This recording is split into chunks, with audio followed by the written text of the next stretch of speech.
EBS 다큐프라임 민주주의 무엇이 문제인가 2부는 박종훈 시민정책연구원 연구위원님과 분석해보도록 하겠습니다. EBS에서 2부 제목을 민주주의의 엔진, 갈등이라고 잡았어요. 근데 이 갈등에도 굉장히 여러 종류가 있지 않습니까? 이들이 말하는 갈등은 무엇을 의미하는 건가요? 네, 갈등에는 여러 가지 차원이 있고, 네. 개인적 차원의 갈등도 있고, 집단적 차원의 갈등도 있고, 심지어 연애를 해도 갈등이 생기지 않습니까? 네, 많이 근데 생기죠. 이제 그런 갈등을 다 이제 문제 삼는 것이 아니라, 네. 이를테면, 계층 갈등, 이런 것이 문제다라고 얘기를 하고, 이 민주주의가 계층 갈등 위주로 재편돼야 된다. 따라서 계층 갈등 위주로 재편돼야 된다는 얘기는 부드러운 이야기처럼 들리지만 이걸 우리가 익히 듣고 있던 네. 얘기를 하면 계급투쟁이란 얘기예요. 네, 그래서 무시무시한데요. 네, 무시무시하죠. 근데 계급투쟁이라는 사람들이 싫어하니까 네. 이제 계층 사이의 갈등, 계층 사이의 갈등을 국가 권력을 이용해서 해결하자. 그러면 과거에 국가 권력을 쥔 사람들이 네. 어느 기업한테 돈 얼마 갖고 와? 안 갖고 와? 너 망해. 해서 기업을 망하게 만들었던 사례가 있습니다, 실제로. 이런 것들이 문제인 것처럼, 네.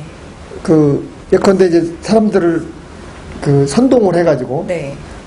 이제 권력을 쥔 상태에서 사람들을 선동을 해서 가진 사람들의 재산을 뺏자. 라고 해서 이건이 동의를 한다면, 그런 이제 갈등을 일으키고 그런 갈등이 민주주의의 원동력이라고 하는 그런 이야기가 되는 것이죠. 그래서 이것은 민주주의하고 좀 거리가 멀어요. 민주주의는 원래 권력이 침해하는 것로부터, 아까 독재자가 막 침해하는 것로부터 그만 침해하지 마라. 우리가 시장 교환을 통해서 할 테니까 만약에 누가 훔쳐가거나 도둑질을 하거나 강도질 하거나 사기, 협박, 이런 게 있으면 그런 것을 하지 못하도록 해라. 이제 그런 거에 한정했는데, 제 걸 뺏어서 나 좀 줘라. 이런 쪽으로 된다면 이것은 민주주의라고 보기는 힘들죠. 그렇죠. 네. 그러면 아까 위원님께서 계급 갈등이라는 말씀을 해주셨는데, 대한민국 민주주의가 정착되는 과정에 그러면 그런 요소가 있었나요? 저는 대한민국 민주주의가 형성되는 과정에는 계급 갈등적 요소가 주된 위치를, 그러니까 그런 요소가 없었다는 것이 아니라 주된 위치에 있지 않았다.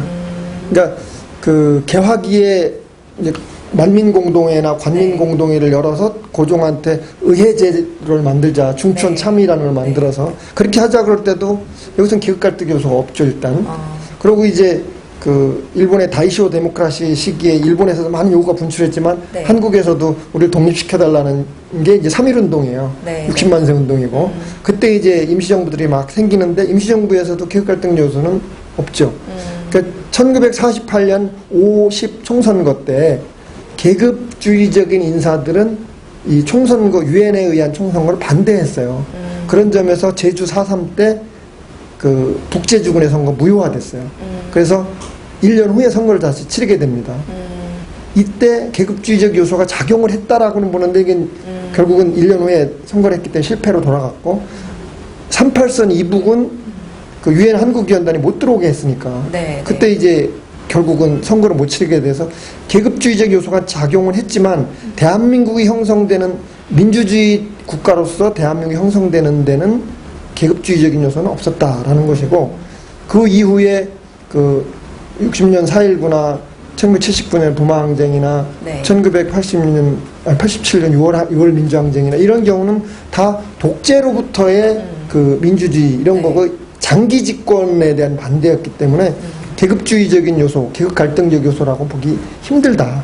따라서 이 대한민국 건국 전후에 있었던 일과 이런 맥락을 쭉 해보면 계급 갈등적 요소는 대한민국의 민주주의 제도가 아니라 북한의 체제의 기본 요소라고는 얘기를 할 수 있다. 근데 우리나라는 그렇지 않다라고 봅니다. 그러면 과거에도 없었던 그런 계급 갈등, 계층 갈등을 지금 오늘날 현대 민주주의에서 있다고 얘기를 하는 건데 왜 그런 시각을 갖는 걸까요? 문득 궁금해져서. 사회주의가 이제 붕괴되고 나서 사회주의를 주장하는 사람들은 없어요. 네. 그래서 여기서 EBS가 자신들의 이 프로그램 제작의 기본 노선, 네. 어디에 기반하고 있느냐를 미국 샤츠 슈나이더라는 좀 생소한 미국 정치학자 예를 드는데 네. 이 사람은 이제 에갈리테리언이라고 그래요. 그러니까 결국 평등주의자고 계급을 해소하자라는 그런 입장인데 이 사람 자체가 이 미국이 이익단체 중심이나 이렇게 가는 게 아니라 계급 중심적으로 재편돼야 되고 계급정당 체제로 재편돼야 된다. 그렇게 돼야 미국이 희망이 있다라는 얘기를 해요. 사실은 아까 그걸 보다 네. 리얼한 얘기를 하면 계급투쟁이라고 얘기를 했듯이 네. 이 계급 갈등에 기반한 정치 체제로 가야 된다라는 거를 이제 우리나라에 도입을 하려고 하는 거죠. 상당히 이것은 위험하다. 그건 막스주의 아닌 막스주의다라는 거죠. 그렇구나. 그리고 또 이들이 현대 민주주의에서 갈등과 관련된 두 가지 의문점 중에서 한 가지를 계급 배반 투표가 발생하는가 이것으로 꼽는데 저는 그 계급 배반 투표란 용어가 굉장히 생소하더라고요. 네. 이게 어떤 의미인가요? 그 계급이라는 것은 이제 막스가 만든 개념인데 네. 노동자는 영원히 노동자의 지위를 벗어날 수 없다라는 게 전제예요. 신분. 그러니까 그 이전에 신분과 같은 제도다. 그러니까 명확하게 신분으로부터는 해방됐기 때문에 신분이라는 말을 안 쓰고 네. 그 계급이라는 말을 썼는데 이 계급은 이해관계가 같기 때문에 동일한 투표를 해야 된다라고 얘기를 하고 있습니다. 그래서 그 현재는 이제 미국 정치에서 나온 샤츠 슈나이더의 그런 입장에 기반을 하고 있기 때문에 네. 계급이라는 얘기를 명식을 못 쓰니까 하위 30%, 백인의 하위 30%는 누구를 지지할까? 이건 이제 민주당을 지지해야 된다는 게 공화당을 지지해서는 안 되고 그래서 52대 48로 민주당 지지가 많았기 때문에 이건 계급 배반 투표가 아니라는 얘기를 하고 있는 거예요. 그런데 그렇다면 만약에 그게 계급 개념하고는 좀 거리가 먼 건데 네. 그 편의상 네. 계급 개념이라고 해보자 이거예요. 그러면 48%나 계급으로부터 이탈했는데 네. 이게 계급 배반 투표가 아니다 라고 얘기하는 것은 맞지 않고 막스 자체도 1848년 공산당 선언에서 네. 노동자들은 자신들 간의 경쟁으로 끊임없이 그 이탈이 일어나고 있다. 이것이 단결의 저해가 된다. 그러나 이제 단결해서 이길 수 있다. 이런 얘기를 하는데 네. 어쨌든 이 계급으로부터의 배반을 얘기를 하면 1%가 공화당을 찍어도 계급 배반이라고 할 판인데 48%가 찍으면 이건 배반이죠. 계급 배반이죠. 그러니까 네. 그들 용어로 썼을 때도 계급 배반이다라는 네. 거예요. 근데 저는 왜 48%가 부시를 찍고 왜 52%가 다른 데를 찍었느냐. 이거는 그 계급 여부라기보다는 사람들이 자기의 처지가 노동자다라 이거예요. 네. 노동자라고 할 때 사장을 보면 난 사장한테 참 배울 게 많아. 저 사람은 시장에서 소비자들이 필요하는 거를 만들려고 열심히 노력을 해. 영업을 하려고 이 애를 많이 써. 그리고 나도 저 사람한테 배워서 나중에 시장에서 소비자들한테 봉사를 하면 나도 사장이 될 거야. 라고 하는 사람들이 상당히 많다 이거예요. 혹은 나는 그런 재주는 없지만 저 사람을 따라가면 그게 내가 잘 사는 길이야. 라고 생각한 사람이 많다라는 거예요. 네. 그러니까 나는 가난하기 때문에 나는 너하고는 반대야가 아니라 이 어떤 길로 가는 것이 우리 사회 번영에 도움이 되고 나 자신에게 도움이 되는가를 판단해서 48%가 저는 이제 어느 쪽을 지지했다라고 보지. 그렇지 않으면 계급이라고 하면은 48%가 배반하면 그건 없다고 개념 자체가 없다고 봐야죠. 네, 정말 적절치 못한 그 분석이고 더더군다나 EBS가 공영방송이 네, 맞습니다. 어떻게 이건 계급 배반 투표가 아니다. 이렇게 얘기를 할 수가 있어요. 참 맞습니다. 맞지 않다고 생각합니다.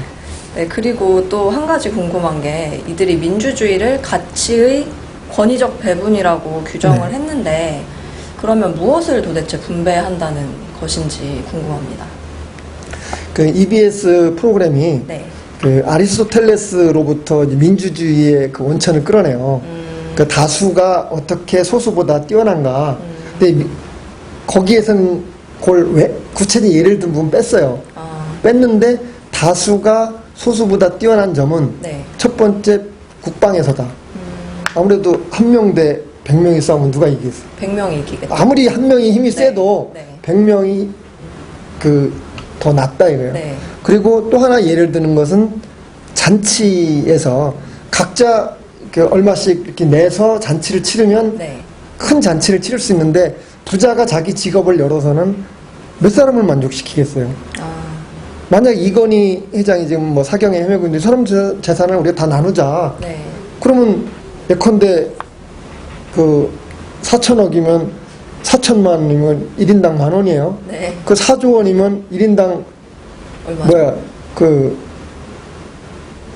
얼마인가? 하여튼 네, 그 4억 원이라고. 네. 하여튼 뭐 계산 빼고. 네. 어쨌든 이 4천억이라고 했을 때 며칠을 살겠어요. 그래서 그러한 것은 이 아리스토텔레스가 다수가 소수보다 뛰어나다라고 한 예를 볼 때 그런 예를 쏙 빠뜨렸는데 그런 것 때문에 사실은 다수가 더 우월하다라는 거예요.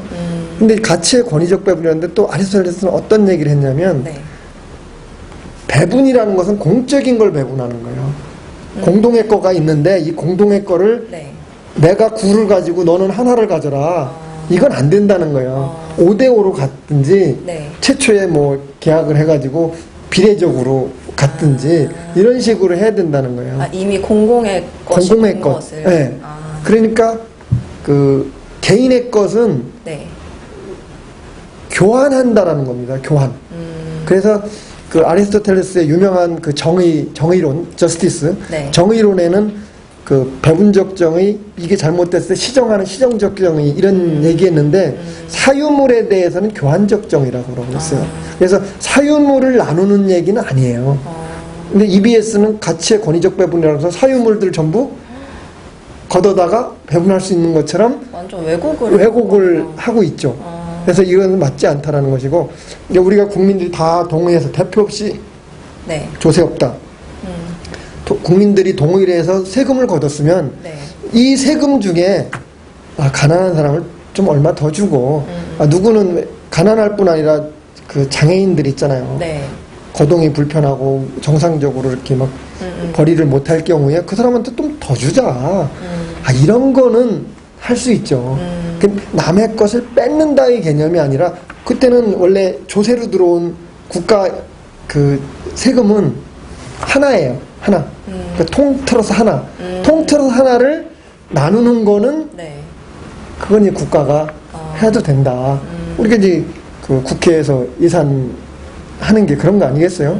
그런 거 가지고 사람들이 뭐라고 안 하는데 갑자기 뭐 세금을 뭐 왕 때리자 라고 할 때 사람들이 반발을 하죠. 그러니 그것처럼 가치의 권위적 배분이라는 것은 사유재산의 탈취를 의미하는 것은 아니다.